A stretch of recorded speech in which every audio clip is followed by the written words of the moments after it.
The idea of disrupting gender bias feels like this big, massive task, but it doesn't have to be overwhelming. At the Women's Fund, we're focused on economic empowerment and leadership for women and girls. And if we're gonna make meaningful progress on them, we have to be honest about the systemic barriers, and a lot of that revolves around gender bias.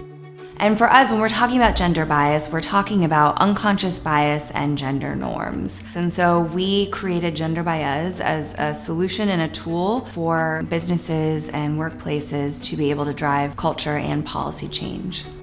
If you want to have sustained long-term growth and long-term profitability, you need to have the right people. There's no monopoly on one type of person that's the right person. And this was a great opportunity to show both men and women those unconscious biases that influence the way they make decisions and the way that they conduct business.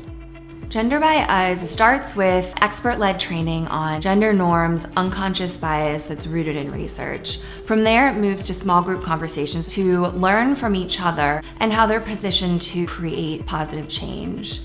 The dialogue is exceptional. It opened people's eyes just to understand that it's out there, the gender bias that is part of all of us, whether we're male or female. We then move into creating personal action plans on what they can do to create a team and a workplace that promotes gender equity. When you go through this process and you understand your own biases, they're on the forefront. So I think it allows you to hire a more adequate staff that's better for the business. Even for client impact, how do I impact my clients? We also provide policy solutions that promote gender equity within the workplace. Who's being assigned to clean up the kitchen? Who's being asked to take notes in the meeting? Look at your workplace policies. The needs of today's families and the needs of today's employees have evolved, but the workplace policies haven't evolved to keep up.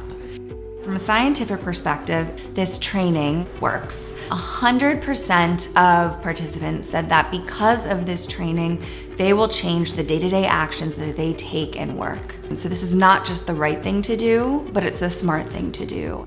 This isn't just a women's issue, this is an economic issue. So if gender norms mean women are being paid less or aren't allowing women to rise in the ranks of leadership, that is damaging to the company and the economy as a whole. Here at Greif, our goal is to be the best performing customer service company in the world. We can't perform great customer service if our employees aren't engaged. And it all starts with people, and you want to engage your people and you want to treat your people fairly, and I think this is a great way to start that process.